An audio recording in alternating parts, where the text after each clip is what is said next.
Welcome back, folks, to the Membership Machine Show. This is episode 83. In this episode, I've got a special guest. He's managed to come in and agreed to have a discussion. He's one of the leading experts on affiliate marketing. He does the leading podcast in the subject, the Affiliate Guy Daily Podcast. We've got Matt McWilliams in the house. It should be a great discussion. Like I say, we're going to discuss all things around affiliate marketing and how you can utilize it in building your membership website in 2024. He's the guy with the knowledge. It should be a great interview. So, Matt, can you give the tribe a quick intro about you and the podcast? Yeah, about my podcast. I mean, it's a very simple podcast. I cover one thing and one thing only, and that is how to start, grow, and scale an affiliate program. That is it. So I share a lot of advice from my experience as an affiliate manager. I've been in the affiliate world for almost 20 years now as we're recording this. And you look so young though, Matt. I started young, but I'm like a dinosaur in the industry now. So I mean, I started in the industry almost 20 years ago. My company that I had, myself and two business partners, we were basically about ready to go bankrupt. We couldn't make payroll the following week, and we were spending all of our money on marketing, kind of traditional marketing back then, online marketing type stuff. And we said, okay, well, there's a better way to do this. There's got to be some better way where we can not only, make money before we spend it. That's a big advantage, but also that is guaranteed profitable, because we're only going to share a percentage of the income. So the guaranteed profit's kind of nice, but it actually can scale and can really grow our business in some powerful ways. And so we had this random idea to start an affiliate program, and we did. Fast forward about 18 months later, that affiliate program was doing over $1 million a month. And, not only had saved our business, but put us in a position where we were able to hire, an additional 35, 40 people. We were able to become the largest privately held company in our industry, and really set the course of, the next 18 years of my life. Well, there you go. That's an amazing story, tribe. Like I say, it should be a great interview. Before we go into the meat and potatoes of the show, I've got a couple of quick messages from our major sponsors. We will be back in a few moments, folks. Hi there, e-commerce store owner. At OmniSend, we help more than 100,000 e-commerce customers just like you sell their products. We're an all-in-one email and SMS marketing platform that helps you reach your customers, grow your audience, and increase sales. In fact, our customers have seen incredible results with OmniSend, averaging $72 in revenue for every single dollar spent. And if you ever have a question, our award-winning customer support team is available 24/7 every single day. That's one of the reasons we have more than 6,000 glowing reviews and ratings all across the web. So get started with OmniSend today and start growing your business with better email and SMS marketing.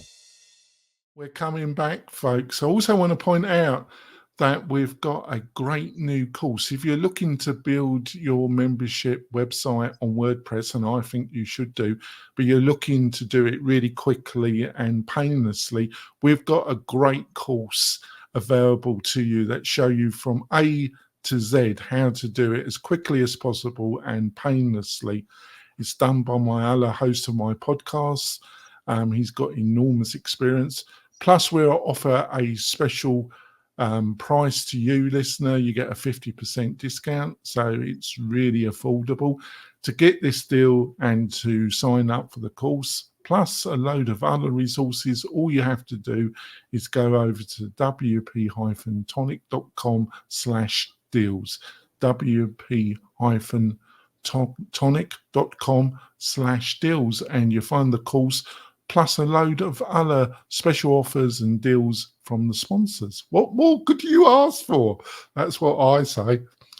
Go on, Matt. It's not a bad joke, Matt. All right, I will try to get a grin from Matt. There we go. He's had a hard day, I can tell. And it's only going to get worse because he agreed to come on this podcast. There we go. But I couldn't help that. So, Matt, given a fantastic intro, I can tell you're a polished podcaster, about how you got into affiliate marketing. So maybe, I don't know if you want to go into any depth about it, because you gave such a powerful intro message about affiliate marketing. So did you have any previous knowledge about affiliate marketing before you started it with this company and it turned the situation around for you? Or was it just not really? No. No? I mean, in fact, that was the hardest thing was not only did I not know anything about it, but really nobody was talking about it. You know, there wasn't an Affiliate Guy podcast back then. There wasn't. I mean, I've published, I'm on episode roughly 600, right? 580 something.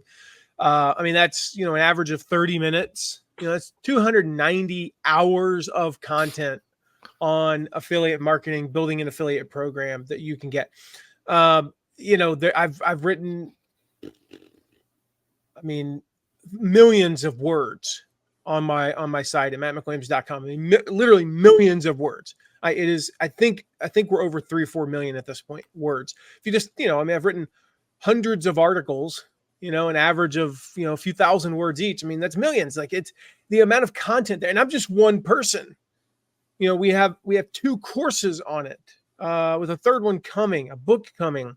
There's another 75 to 85,000 words all in, in something, that's this size. Like, that's a life's work, right? In a book, it's crazy. That didn't exist back in 2005. And so when I was trying to figure out how to start an affiliate program, there was like a couple of blog posts and, a forum post that I could find. And so I'm not saying that I invented it, but I had to make it up for myself. Other people were doing it, not very many people, but other people were doing it. And I kind of I didn't have enough time to go out and learn. Like I said, we could not make payroll in 2 weeks. We paid payroll on a Friday. This meeting happened on the next day, Saturday. The Saturday in the United States, we have Memorial Day weekend, 2005. That is supposed to be a day where ostensibly we're celebrating those who've died in battle. But really, it's just an excuse for Americans to take Monday off and go to, cookouts and drink beer and have fun. Well, I love it. I actually live in America. I'm a joint citizen. I'm so English, aren't I, Matt? And I'm supposed to be doing that. And instead, I spent the whole weekend in the office trying to figure this out. In a matter of 72 hours, we coded. There was no out-of-the-box affiliate program back then. There are hundreds of options. We're creating our own affiliate network. There's dozens of good affiliate networks out there. There are softwares out there that you can have an affiliate program up and running by the end of today. You could be listening to this at 3:00 in the afternoon, and by 6, you could have an affiliate program. That's how easy it is. We had to code it back then. So I had to get our developer, who, by the way, was 7 time zones ahead of me, but thankfully was still up. And I didn't have money to pay him. So I said, hey, I'll give you a percentage of all the sales to the affiliate program. Let's just say he ended up making a lot of money. It was much better than if I'd paid him a few $1,000s up front to do it. And so we had to code this, and I had to figure out how to do it. And I kind of came up with this philosophy. It's still my philosophy today. If you look at the hard skills of running an affiliate program, there's basically 3. You need to know sales. You need to know marketing, and you need to know customer service. Now, there's a lot of great salesmen out there who don't know marketing. There's a lot of great people who at customer service who don't know sales or marketing. You got to know all 3 because you got to know how to market so you can communicate with the affiliates. I was a marketer. I knew SEO. I knew PPC. There was no social media back then, so I didn't know that, but I knew the 2 big ones, PPC and and SEO. I knew email marketing. I knew those. I had been in sales my whole life. I just didn't know it up until about a year before. I grew up with a dad who was essentially a salesman, and I knew customer service also from my dad and from other people in my life. And so I was able to combine those 3 things and kind of make it up as I went. And like I said, over the course of, a couple of weeks, we were able to make just enough money to cover payroll. The next couple of weeks made just enough money to make payroll. And we kind of did that for a few months. And then, again, fast forward 18 months later, and we were doing over $1 million a month. Right. That's an amazing story, really. So you got all this experience. So, you normally when you get a bit of experience under your belt, you start to see patterns. What are, some of the most often things people get wrong around affiliate marketing, or the things that they just don't understand clearly. Maybe you can give one or two that you regularly see. I mean, the first one is that they don't need an affiliate program. They think, we can just grow, we can grow, however we're growing, right? We can grow our business only on Facebook ads. We can grow our business only on LinkedIn or only on SEO or only on what we're doing. And, I often share this story, but there's a guy, there's a story I tell about a guy who became a client whose name if you know our client list, you'll figure out who it is, but I don't say his name. So I always call him Joe because this guy, he's pretty famous. He's delivered a main stage TED Talk, not like TEDx, but main stage, has, at least few more than 3 best-selling books. And the guy, the guy's a multimillionaire. And he was doing great. And he said, we don't need an affiliate program. We can grow our business on Facebook alone. They were doing millions a month through Facebook. And now the irony is this guy, his entire platform is all about diversifying your income. In other words, having different income streams. You should, you have your income that you earn, and you should have investing, and you should invest in real estate. And when you invest, you shouldn't just invest in the Dow Jones or the S&P 500. You should invest overseas, and you should invest in some small cap stocks, some risky stocks, and you should invest in real estate. And he's like, even teaches, invest a little bit in Bitcoin, invest a little bit in gold, which are, very different than stocks. Like, he's invest in bonds, invest in all these things. And he was putting all of his marketing eggs in the Facebook basket. And so after we talked, his CMO and I are really good friends. His CMO tried to convince him to start an affiliate program. And he's like, no, we don't need it. Look at what we're doing on Facebook. We're doing $5 million a month on Facebook. Why would I start this other thing? They ran an ad. They got their account shut down for over a week. When they got their account, so 1 week, not a single lead came in other than a few referrals. Basically, their sales team sitting there throwing pencils up into the drop ceiling. Like, what the heck are we supposed to be doing? When it came back, their ad costs had more than tripled. They went from what amounted to pretty close to 100% profit margin down to sub 10% profit margin on their ads.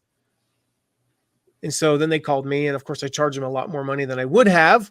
So that's what you get. Oh, that was very nice, Matt, was it? No, but they were desperate, so they had to get this. We got this program up and running in 5 days, which is a lot longer than it normally takes. We got this program up and running. We scaled it rapidly. Ended up being huge for them. Now they're doing, $3-4 million a month just from their affiliate program.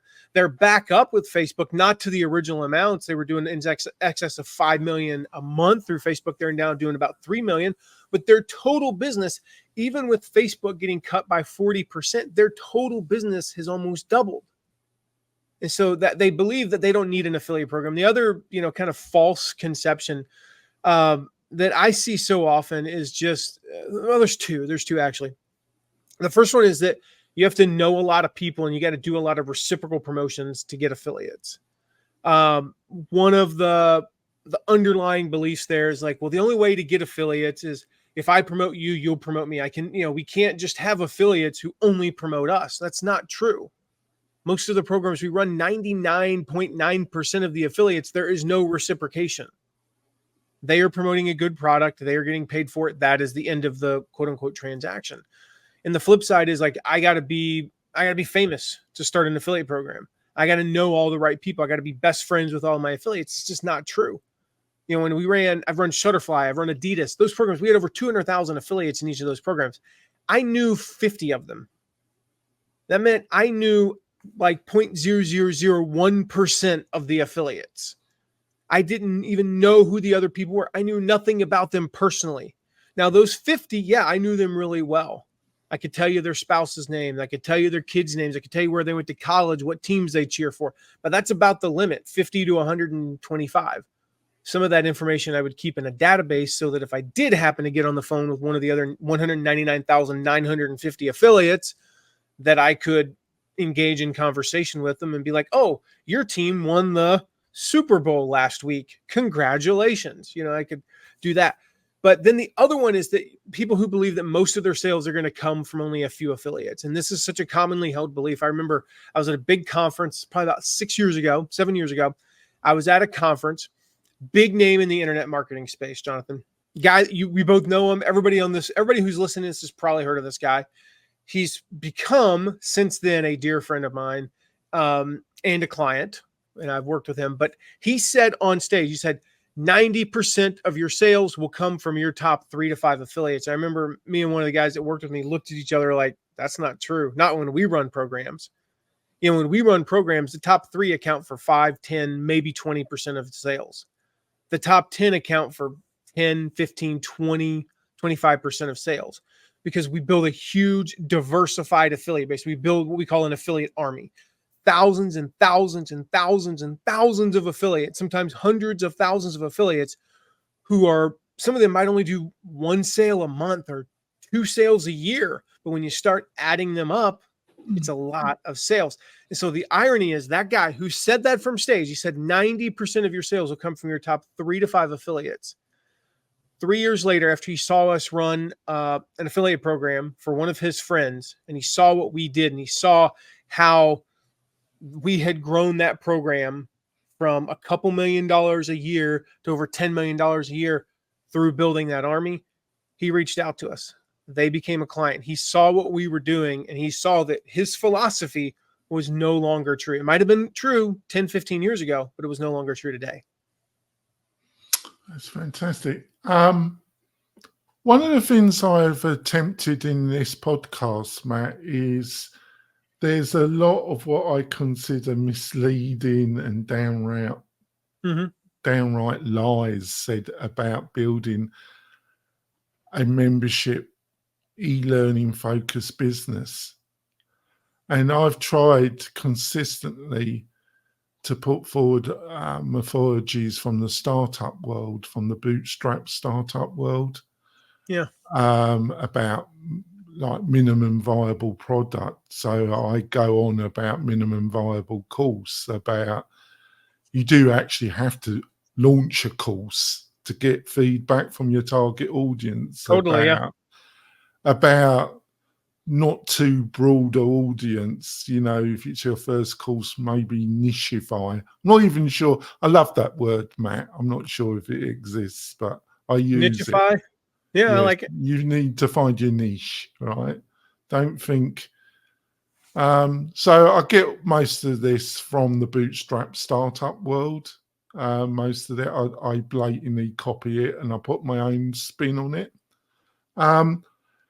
So the other thing is, a lot of people really, for understandable reasons, they focus on the course. They start building what I call a war and peace course. They throw the kitchen sink in. Everybody's done that, yeah.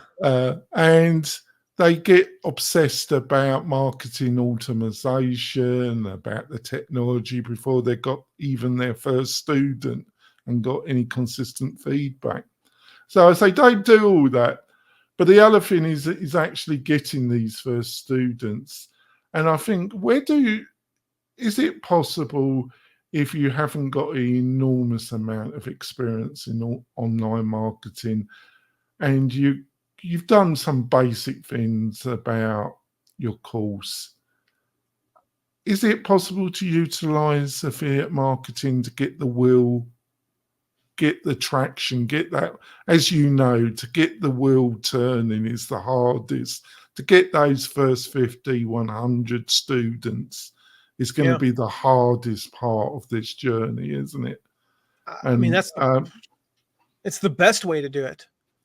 I mean, the alternative is you got to go out and figure out Facebook. You got to find an audience. You got to slowly build an audience, or you got to do SEO, which just takes time. You got to post to social media and to YouTube, and you're getting 5 views early on. And there's nothing wrong with that. Like, there's actually something to be said when you're very first starting. You don't want 500 people reading or viewing your content. You want 20 or 30 people. It's like when I started speaking, my very first event that I ever spoke at was not, over 1,000 people. And I've spoken at those. The very first event was at a fish restaurant with 18 people, which actually sometimes can be harder than speaking to a group of, hundreds or thousands because, it's so intimate. But I spoke in front of 18 people. If I bombed, and frankly, I kind of did, I wasn't great. I spoke way too fast. I had 15 minutes. I finished in 7. Nobody's ever been frustrated with a speaker who finishes a couple of minutes early. But when you finish in half the time, they're like, what the heck are we supposed to do with these 8 minutes now? And I got up there and I was literally speaking at like 1,000 miles an hour, Jonathan, and I'm going like this. And I stayed in about a 3-foot area and I looked at the same, actually, I didn't look at anybody. I looked between the same 2 people the entire time. I was 22 years old, and in front of 18 people. Now, if you fast forward the end of that summer, 5 months later, number one, I developed a strategy that helped me. And that was I took a dose of Pepto-Bismol before I went on live because my stomach would be so upset that I was thinking about my upset stomach. That helped. It kind of calmed my nerves. Some people may take a shot of whiskey. I don't know. I took Pepto-Bismol, right? But I took, and I developed these things and I got used to speaking and the crowds got progressively bigger. And by a couple of years later, it was nothing for me to go to an event and speak to 400, 500, 600 people. It was another 7, 8 years before I ever spoke in front of 1,000+ people. But I would speak to these people and I got better and better and better. So there's something to be said for small audiences early on, just so you get your sea legs under you, so to speak. But if you want to grow fast, the absolute fastest way is just go get affiliates, because here's the thing. We live in a world. This was not true when I got into business. This was not true 24 years ago. But there are so many people, unless you are in the most obscure niche on the face of the earth, in which case there's probably only 100 people who have your audience. There are thousands of people who have your audience. I had a conversation the other day, dear friend of mine. He's in the weight loss niche. He is a weight loss coach. And he was like, he's been banging his head against the wall with Facebook ads and they're working. He's profitable. He's making, he's profiting $5,000, $10,000 a month. But he's like, I want to take it to the next level. And I'm telling him about, dude, how many people out there have your audience? He's like, you mean like other weight loss coaches? I was like, no, I have your audience, Alan, because I have 25,000 entrepreneurs on my list. And guess what? Statistically speaking, 50% of them are obese. That's what the statistics say. And guess what? You know what I know about those 12,500 people, Alan? Every single one of them is scared to go on camera. Every single one of them is conscious about the way they look. I said, that is 12,500 people. And so we did this webinar to my entrepreneurs list selling a weight loss product.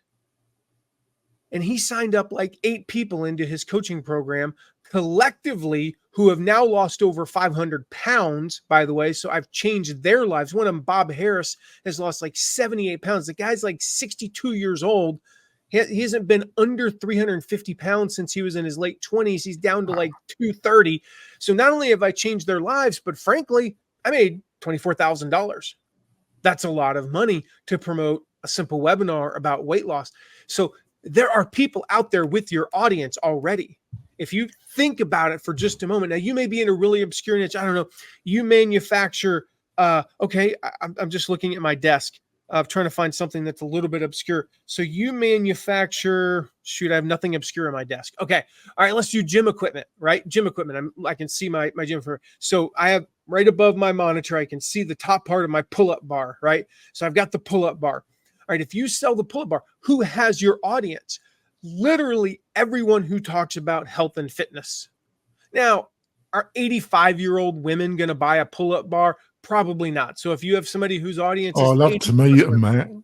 I know that's ageist and sexist. I get it. But my point is they're probably not the target audience for this. Let's be honest, And so I'm not saying they shouldn't work out. They should, but that's a whole different story. But if you have somebody out there who's got a supplement, they can sell your pull-up bar. If you got somebody out there who teaches weight loss, Alan is a perfect affiliate for that pull-up bar. Are his 440-pound clients going to be knocking out pull-ups on day one? Absolutely not. But what about Bob? Bob's down to 220. Bob can probably come pretty darn close to doing a pull-up right now. And so my point is, like, people out there already have your audience. They already exist, and you don't have to pay up front. You pay after the transaction is made. That's the beauty of it. So you can cash flow it. Zuckerberg takes your money first, and there's no guarantee you're going to make any money. It is absolutely guaranteed 100% that if you sell a product, for example, for $100 or a membership for $100 a month and pay the affiliate a 40% commission or 20% commission or whatever, again, depends on the product, of course. But if you have a membership, $100 a month, or a course, $1,000, and you pay the affiliate a percentage, if you lose money, you really suck at math. It is impossible to not make money. In fact, to not make a lot of money. It's the fastest way to scale course sales, membership sales, product sales, services, you name it.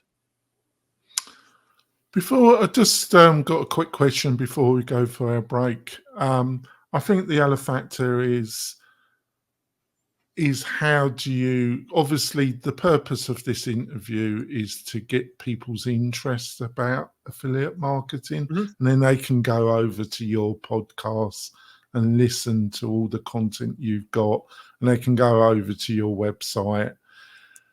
That is the purpose of me bringing you on to this podcast, is to my tribe, is to give them a glimpse and some of the key concepts, and then if they're interested, they can go over and do further research, Matt.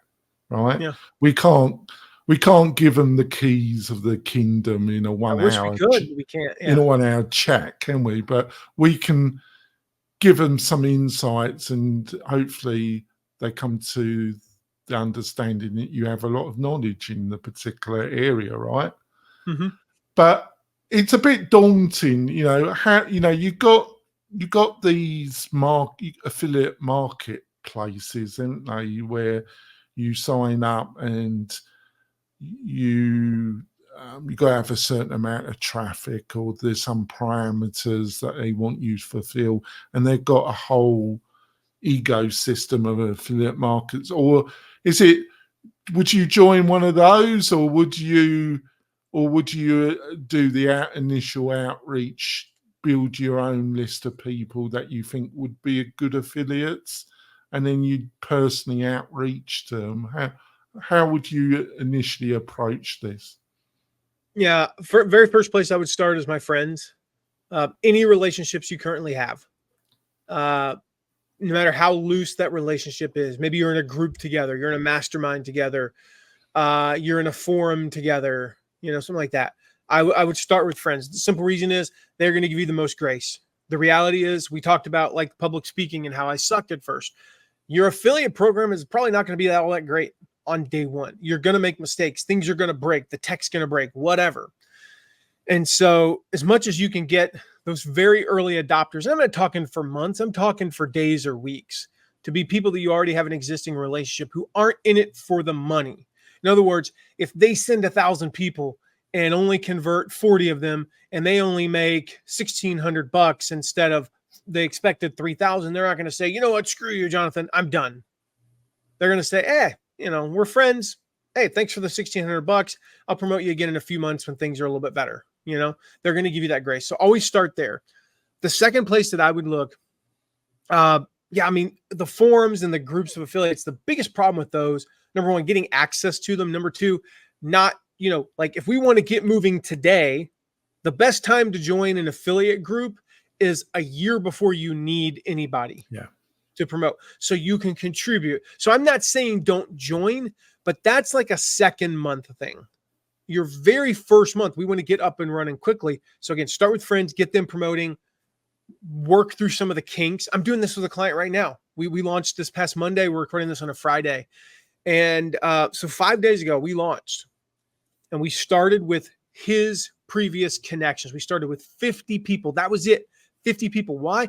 Because we've already discovered that the phone verification on the payment, you know what? It works in the United States, but it doesn't work outside the United States. Oops, we didn't know that. Why? None of us are outside of the United States. We had 14 people testing this thing. All of us are in the US. We never knew. We broke it. Now we fixed it. It took a day and we fixed it. We found a couple of other little problems that we, as people who predominantly use Chrome as the browser and are pretty tech savvy, didn't notice a couple of the issues that, a less tech savvy person on Internet Explorer or Firefox would have. And so we've been able to work through those with 50 people. Now we're ready to go big time because we've already fixed everything. But the second place that I would look is I would go out and I would immediately start picking off your customers' affiliates. All right. I want to pick off my customers' affiliates one by one. All right. And so what I'm going to do is I'm going to start reaching out to, oh, and if you have customers, by the way, if you already have existing customers, I guess I should have said, if you have existing customers, those would actually come right after your friends. So your friends are the ones that we would want to, to reach out to first, then our customers. I'm making the assumption that we don't, you don't have customers. So your competitors' affiliates. All right. So I want to take some time. I want to look up who's promoting my affiliates, and then, create a list of those people. Literally, you just go to Google, type in your competitors' names. I probably wouldn't go, if you're in a world where your competitors are, Walmart and then Jim Bob's local, tackle shop. I would start with Jim Bob's local tackle shop and not go after Walmart's affiliates. All right. Unless, and we'll get to this in a second, unless you have a really good angle. So then I'm going to look at their website.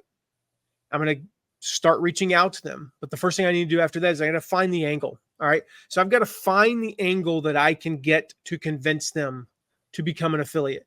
Do I have better commissions? Do I pay faster?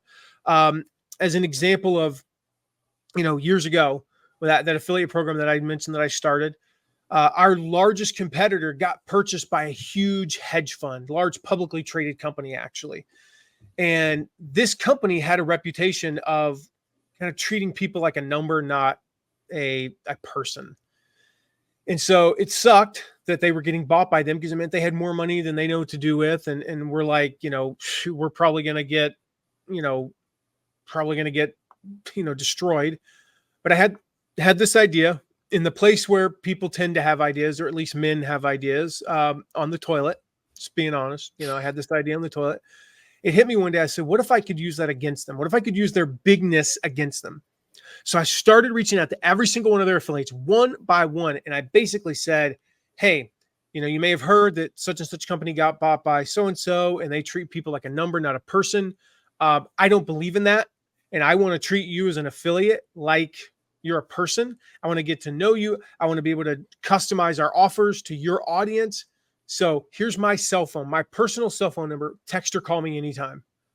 And one by one, I started picking off those affiliates. Now, we had to have better, creative than them. We had to have better, conversions than them. We couldn't be worse in those categories, but I found that angle, that unique angle, to be able to reach out to them. And so we start reaching out to those competitors because, again, they know affiliate marketing. They know the market. They have experience. And if I can get them, it's actually a double win, because, now not only am I gaining, say, $1,000 a month in sales, but my competitor is losing $1,000 a month in sales. So it's a little bit of a double win too. That was fabulous, Matt. Thank you so much for that insight. We're going to go for our middle break. We've got a couple of messages from our sponsors that we really appreciate. We will be back in a few moments, folks. Tired of hosting providers that can't handle high traffic loads? Conversio is here to help. Our platform can handle any amount of traffic, all without slowing down or crashing. With immediate Slack support, performance optimization, and a team that thrives on resolving technical challenges, your e-commerce business is in safe hands. Learn more about Conversio at conversio.com. This podcast episode is brought to you by Lifter LMS, the leading learning management system solution for WordPress. If you or your client are creating any kind of online course, training-based membership website, or any type of e-learning project, Lifter LMS is the most secure, stable, well-supported solution on the market. Go to lifterlms.com and save 20% at checkout with coupon code podcast20. That's podcast20. Enjoy the rest of your show. We're coming back, folks. We've had a feast of knowledge from Matt. He's been on fire. He's warming up to the task, I can tell. He smiled in a little bit more. Yes, he looks a little bit happier, but there we go. Before we go into the second half, I just want to point out we've got a fabulous Facebook group, that the Membership Machine Show group. If you're looking to build your membership website on WordPress and you're looking for a great community that can support you in doing this, and you need to do it, the first step of the first point of 1,000-mile journey is the first step. I mucked that up, but the essence of it was quite true, is that first step. And joining a great group can help with that. We'd love you to come over and join. So, Matt, any kind of trends or anything you've noticed over the coming past 12 months that are changing in the world of affiliate marketing? Anything that's coming on your radar that you think you can share? Yeah, two big things. I mean, one has been an evolving trend that I mentioned earlier over the last decade plus. Just the movement from relying on, a small group of bigger affiliates and building that army, that diversified army, that army that is, again, thousands, tens of thousands, hundreds of thousands of affiliates, many of whom are going to be small affiliates. I didn't mention earlier, but one of the big benefits of that is, your risk exposure is pretty dramatically diminished, because if you lose one of 100,000 affiliates, who's doing a few sales, you don't even notice it. You lose one of your 5 or 6 big affiliates, you notice it. And so that's one of the biggest trends. That's just been evolving for over a decade now. The second one in the last year or so is just the increase in customized promotions. And AI has really made this a lot easier. And I'll give you an example. In affiliate marketing, if you know affiliate marketing, you know that affiliate programs should provide their affiliates with what's known as swipe copy. All right. So if we want you to send an email today announcing a big promotion or a product launch or whatever, we'll give you swipe copy. And traditionally what we've done is we've written 1 or 2 or 3 versions of that, maybe for different audiences. So we'll have a version for stay-at-home moms, and a version for entrepreneurs, and a version like a faith-based version of swipe copy. Those are 3 real examples from a promotion we're doing right now. But with AI, it's really easy to create custom swipe copy for individual affiliates and make their job a lot easier. So what I've done is, like, say we're running one affiliate program right now. We don't do this for everybody, but we'll take the top, 3, 4, 5 dozen affiliates, 30 to 60 affiliates, and we will create a language model that's essentially just us dumping 30 or 40 of their emails, 30 or 40 of their Facebook posts, 100 or so of their shorter social media messages, and we'll just create a language model of their actual stuff. And then we take that, we've trained the model. That takes, an hour per affiliate. And then we'll take our generic swipe copy and say, hey, please write this in the style of Jonathan Denwood. And it creates. Oh, you definitely don't want to do that, Matt. That would put off people. But now I can go to you, Jonathan, and say, here's a 5-day 7 email campaign specifically written for you. And affiliates are loving it. What we've noticed is they're sending more. Typically, if I go to them and say, hey, here's 7 emails to send over the next 5 days, they'll pick like 2 or 3 they like, and that's it. They're liking 6 or 7 of them, all 7. Sometimes they're liking, occasionally we'll make 2 versions, maybe a short and a long version of each of those email. And now they're sending all 7 emails. And so that's something that I used to do on a very small scale. I do it for like 3 or 4 affiliates, but I had to pay a copywriter to learn their style and try to write in their style. And, it cost me, $1,000 to $1,500 or sometimes $2,000. And it's not easy even for an experienced copywriter, is it? Yeah. But now it's easy. I mean, with AI, I can train the AI to sound just, my AI personally, I haven't edited an email in months. It sounds just like me. Even the obscure, it even puts in like the random things. And I'm like, how did it even know to put that. It's great, like personal information. It's almost a little bit scary. And so we're able to do that. That's been a big change for affiliate programs. Oh, we're all going to be replaced soon, Matt. There's no hope for us. We're doomed. Not replaced, augmented. Yeah, that would be the better. That's the more optimistic. I'm English, so I'm full of doom. So there we go. He started to laugh at my jokes, folks. There we go. It's a good sign. I think he's making a judgment call. Is this guy a total idiot, or is he just acting? Well, I have a question for you. I mean, you're English, so who's your team? Who's your Premier League team? I was Chelsea. I got a lot of stick for that, actually, because I was brought up in North London, so it should be Arsenal or West Ham, but I kind of always migrated to Chelsea, and I always got a lot of stick for that, Matt.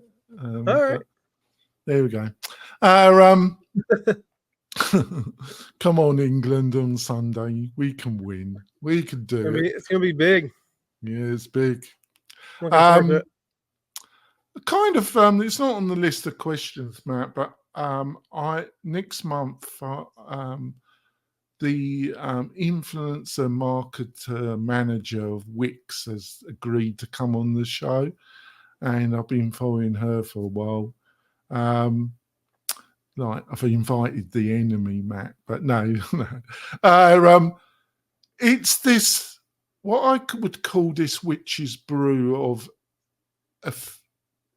affiliate marketing with influencer marketing and the boundaries, because there's been quite a few influencers, and in some ways I hate the title, because somebody writing a book is an influencer. Somebody going to a speaker fit is influencer.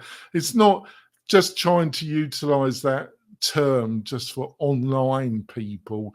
I always thought it was a bit ridiculous, but it's around boundaries, because there's quite a few influencers on YouTube, on TikTok, that have got themselves into a bit of a pickle about the boundaries of affiliate marketing and their own tribe.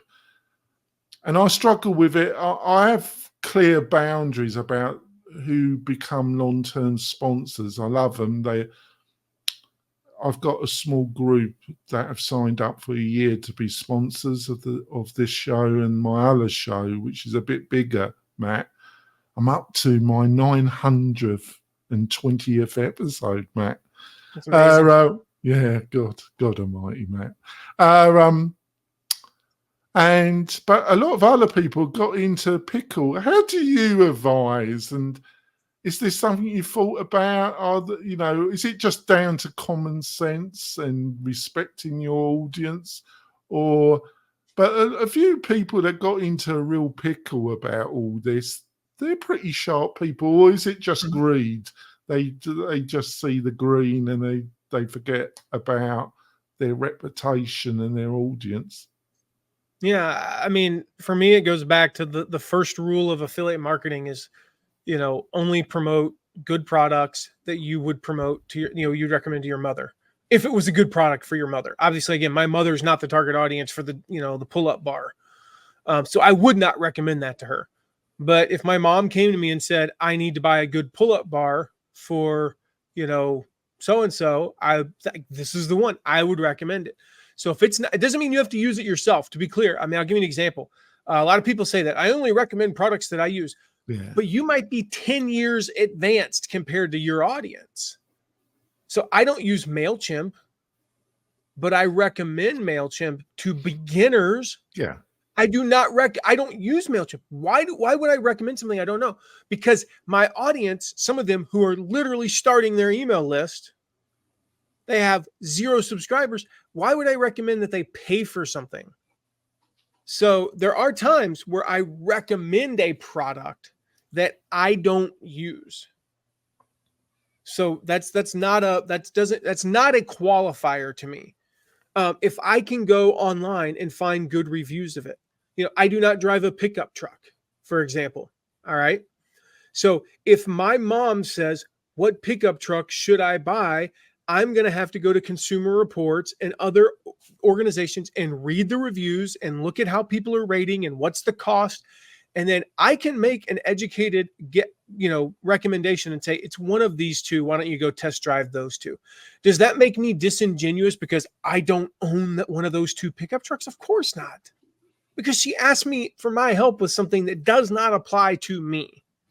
I can only own one car. My wife and I each have a car, so I guess technically I do own two, but you get the idea there. Like I'm not gonna go get 17 cars in case somebody asks me, how they are. That's ridiculous. So I don't believe that you have to use a product that you recommend or a service that you recommend. Recommend what is best for your audience. If you stick to that, there is never a risk of getting caught recommending something that turns out to be a scam, or getting caught that, to recommend something that ends up being a 2-star product. If that pull-up bar, I keep going back to that because it's right in my vision. If that thing were garbage, I would not recommend it. Or here's another thing. I would not recommend that if your budget is under $400. If you really need like a less expensive one that doesn't, take up as much space, then I don't recommend that. That's not disingenuous for me to say. So that's the biggest thing. If you just stick to that, I'm only going to recommend products that I would recommend to my mother if it was good for her and, fits my audience's price point, you're good.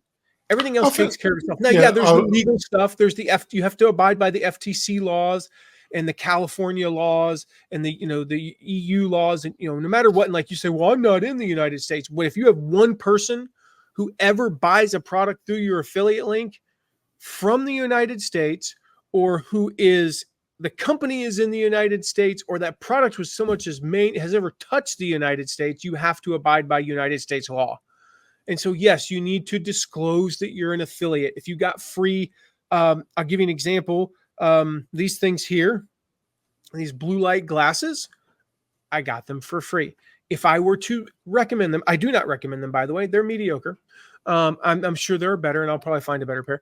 But if I were to say, these are the most amazing things ever, they have saved me, I never get headaches, my eyes have gotten better, and I'm 3 feet taller as a result, and I've lost 42 pounds because of these blue light glasses, I would have to disclose the fact that these things normally cost $25, and I got them for free. If I don't do that, I have broken the law. Now, am I going to get caught? Here's the thing. I'll just say probably not. But you could, and then you and that company are both in a world of hurt because you have broken the law. So disclose anything like that. Just be open and honest, and you should be good. I think you're so right. I think it's just being honest and disclosure. I think a lot of influencers are just seeing the green too much. I don't. The thing with the WordPress community, Matt, is there's a certain element that can be more than a bit holier than thou because it's open source, and I've got nothing. I expect people to talk their book of business. It doesn't bother me. They're running a business, so it doesn't really bother me, Matt. Sometimes I've had to kind of. You've been fine. I'm not, but there's some people that have been come on, and I've had to cut the interview a bit short because it's just been a constant PR pitch with very little educational value. Nobody likes listening. Yeah. So it's all about balance, isn't it? Yeah. And it drives me nuts when I listen to an interview with like an author who has a book coming out, and you ask the author you ask the question, and they go, "Well, I cover that in the book." That is the wrong answer. Now, the better way, and this is actually a little trick for people. This is what I teach. I teach our clients because we run book launches as a part of our services. I say, here's how you answer that. If let's say they ask you a thing, and there are 5 things, right? You list 5. I don't know. I'm just going to make I'll share an example. They ask you, what are the 5 best places to find affiliates? I'm going to say, and I'm writing a book about this, right? I'm going to say, listen, in the book, or no, they just say, what are the best places to find affiliates? You say, listen, in the book, I share 5 ways. Let me share the top way with you right now. And then I will spend 5 minutes sharing the top way. I will give you a master class for all intents and purposes without actually doing it, because that just sounds weird, reading the audiobook version of way number 1. So if you never buy the book, you leave the interview and you have one really good way that if you execute, that single way grew our affiliate program to over $1 million a month. Now, if you want to grow it like we did over the next 3 years into a $4.5 million a month affiliate program, you need to know the other 4 ways, right? You need to go buy the book. But if you just want to get, so I hate that when it's like, well, I talk about it in the book. Great. The only one. It's only been in my 8 years experience of podcasting. It's only been 1 or 2 that I've literally had to cut the interview short. So fun. maybe. I'm not sure. Do you want to cover AI anymore? Because your previous example of using AI was really quite great. Do you want to cover that at all anymore? Or do you want to go to the last question? Yeah, I mean, there's nothing. I mean, AI, it's a huge part now. I think, again, the biggest ways that we use it are creating swipe copy, creating social media copy. It just makes it faster. It's not like it was impossible before, but it's faster and scalable. We can create, I can create custom swipe copy for 50 affiliates for a 7 to 10 email campaign. And I can do it in a day. That used to be, if I were to do that, it would take me 25 days. So I wouldn't do it. I would do it for, like I said, 3 or 4 and be done. That's the first way that we're using AI. The only other way that we're really, really using AI is not in affiliate, like specifically finding the affiliates. That hasn't worked very well. Well, there's 2 ways actually. The second one is in identifying markets. So if I'll give you an example. One of our clients is a supplement. It's a digestive supplement called Zyve. And, if you have an audience, by the way, oh yeah, here's my pitch, Jonathan. If you have an audience for that, please email me anytime and I'll, blah, blah, blah. Okay. Just kidding. So it's a digestive supplement, but you've given a lot of value in this interview. If you want to do some blatant pitching, I'll get at it. Sugar. You've done a good job, Matt. Yeah. But this, it's a digestive supplement. It literally has, for me, helped me with upset stomachs, helped my daughter, cleared up eczema, liver function, blood sugar, does all these things, right? So I used AI to say, okay, what are some competitive products with a product that does this? Because none of us know all the competition and know all the market. And so I started asking, okay, people who buy, this is where I started going, people who buy products for blood sugar management, what other products do they buy? They may have nothing to do with what Zyve does, but here's the thing. So I'll give you an example. We found, for instance, that turmeric, which is a natural anti-inflammatory, if you know turmeric, the yellow stuff that's in like saffron and whatnot, it's great. I take a turmeric supplement myself. But people who take turmeric are disproportionately likely to also take other things. And so if we can target turmeric supplement companies' affiliates, it's a completely non-competitive product. You can literally promote the turmeric product and promote Zyve. So we used AI to just think of basically just be a second brain, really high powered brain. Think, okay, what are other people buying, and how can we keep finding more and more and more and more and more and more and more affiliates? And then the third way that we're using AI is actually with the network that we're developing. It's called Exponential Partners. So it'll be a new affiliate network. It's not on the market yet, so you can't even sign up. Don't ask, because it's going to be a while. But what we're doing is actually using AI so that the average person, a person running a sub 7-figure a month affiliate program that cannot hire somebody like us. All right. If you're doing $200,000 a month, it is impractical to hire us. All right. You just like, we're expensive. We are worth it to people doing a lot of money, but you're not going to be able to hire us. So if you're running your own affiliate program, or maybe it's like you and a business partner, and then you have like 2 VAs, and the business partner is kind of running the affiliate program, but he needs to do it in an hour a day. He can't spend like we do 6-8 hours a day running your affiliate program. He needs to do it in 45 minutes to hour and a half a day. The AI, when you log in, will actually tell you, it'll say, hey, Jonathan, how much time do you have today? And you'll put in, you'll select from a menu like 30 minutes, an hour, hour and a half, 2 hours. You're like, cool, you have 1 hour. Here are the 4 things that you should do with that hour. And it'll say, number 1, check out these 4 affiliates. They are down month over last month, more than 25%. You should reach out to them and, blah, blah, blah. And it'll give you some sample emails that you can use. Number 2, these 2 affiliates are converting at a really high rate. That could be a good sign, or it might be a sign of fraud. You should investigate. And it'll go on and on. Number 3, you haven't run a promo in over a month. Maybe it's a good time to offer a sale. Here are 3 promotions you've run in the past that have converted really well. And so we'll be using AI to basically just guide you. Like, the AI is going to give you sample emails, but it's not going to send the email for you. It's not going to literally be your affiliate manager. It's just going to be that second brain, almost like you had a data analyst who'd been working the previous 24 hours, so that when you walked in the office, think about what you're, like an executive assistant that you have. You walk in the office and that executive assistant, if you ever worked with one, is like, here's what you're doing today. That's essentially what this AI tool will be. It is like, here's what you need to do today, Jonathan, go do it. Yeah, I think you got some great points there, because I was thinking, I think I had another from my other podcast yesterday, and we were discussing, and you probably heard of the product Spark Toro from Fishkin. Nope. It helps you identify if you're trying to build a personas your target audience. And Fishkin was the SEO expert. Ran, yeah. I've actually interviewed him a couple of times, actually. Nice guy. And he's got this product, and I was saying on my other podcast, Matt, that's one of the areas, that I saw artificial intelligence really helping you do persona research, because it's so time consuming.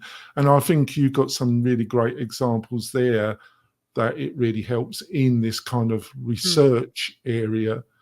So thanks for that. So the last question, and I just want to point out here, Matt, a few of my guests get a bit worried about this last question because they think it's got to be something dramatic.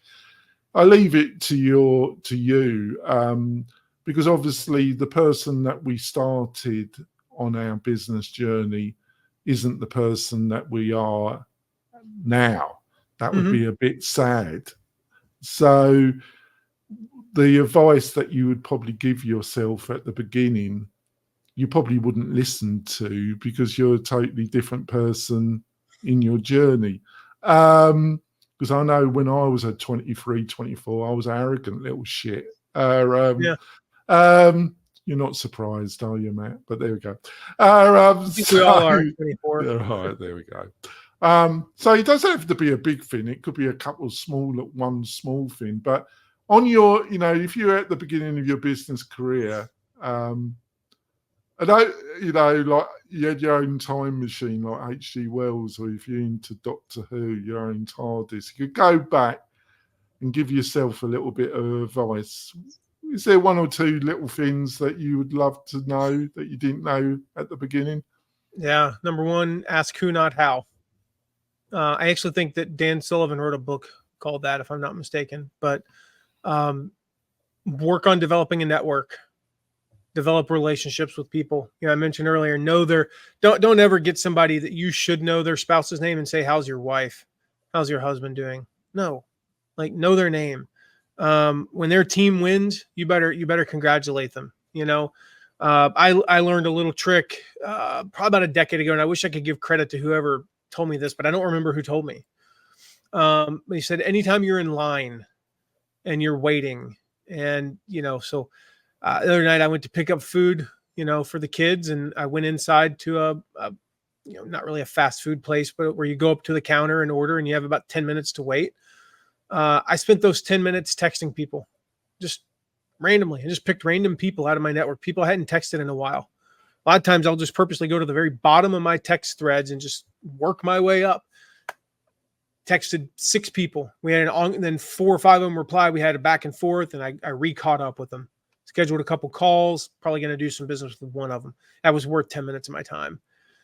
Just investing in those relationships so that nowadays when I need something, I don't Google it and try to figure it out myself. I ask. I think, you know what? One of these three people probably knows. Boom, text them. If I'm really unsure, I'll go to Facebook and post it on Facebook, and I'll get 5 or 10 replies within an hour of people who have an answer for me, and a better answer than Google is ever going to get me. So that would probably be the biggest thing, is just asking who, not how. You already know people who know how to do the stuff that you want to do. You know, when I, years ago, when I was, I needed to start developing terms and conditions or an agreement for affiliates, I didn't Google it. You can Google it now, and I think my post may or may not be the number one post for that. But back then, I didn't Google it. I just said, hey, I texted a few of my affiliate manager friends and said, do you have a template? Every one of them sent back a template. I took the best parts of each one, boom, had a template. You know, could have spent a lot of money, could have spent a lot of time. It took me 20, 30 minutes, doing that. When we're creating this network, this affiliate network, I didn't try to think, I didn't Google, I didn't look up. I just texted and emailed and posted on Facebook to my friends. Said, what are you looking for in a network? We got enough responses that we'll build the world's best affiliate network. So thinking of who, not how, you don't need to learn new stuff. If you want to learn new stuff just for fun, like I'm learning graphic design, but like principles of graphic design just for fun, because that's actually entertaining for me. I am learning Mandarin. Why? Because I want to speak Mandarin, but I'm not I'm not learning that because I need to learn it. That's just entertainment for me. But if there's stuff you need to learn, ask who, not how. That's the best thing I can tell anybody. It's all about relationships and networking, which is exactly what affiliate programs are, for the record. Thanks, Matt. That was fabulous. My pleasure. I've really enjoyed our discussion, actually. You're very American, though. You're a bit intense, but you really... Very American. I'm going to get a shirt that says that. Just says, I'm very American. How about that? American, but certain types of Americans, they're very down to it. But you've been very generous in your knowledge, and I've actually really enjoyed the interview. It's been one of the better ones this year, actually. Thank you. Well, I'll leave you with this, because you'll appreciate this as a threat. I honestly mean that. If you listen to any of the other, I don't normally say that. It's not. I've been. Because you never know what you're going to get with an interview, because it has its own life, as you know. Sure. Well, let me leave you with this, Jonathan, because as a Brit, you'll appreciate this. So I did my ancestry recently, and a little bit, most of it I knew, but I always thought I was mostly just British and Austrian. Like from one side of the family, I was primarily British. Found out the one side's actually British and German. Basically, it's a quarter German and 75%, Irish and Scottish with a little bit of English in there. And then the other side is like this hodgepodge. There's German, South England. There was some Dutch, and then to my surprise, it's got to be like really complicated. Then at the very end, I found out that I was part French. I just said I give up. Well, yeah, I would if you got a bit of French. I would give up as well. No, I love the French, especially French women. So it's a lovely language. I could listen to it forever. Italian's a little bit better, though, just a little bit. Yeah, they're all great. Matt, what's the best way for people to find out more about you and what you're up to, Matt? Yeah. So whatever, you're on your favorite podcast player right now, just go type the word affiliate. Usually it's the first thing that pops up. You'll see my smiling face and the affiliate guy there. So just type in affiliate. You should be able to find me pretty easily. Otherwise, if you go to mattmcwilliams.com/machine, that's a URL we created just for your audience there, Jonathan.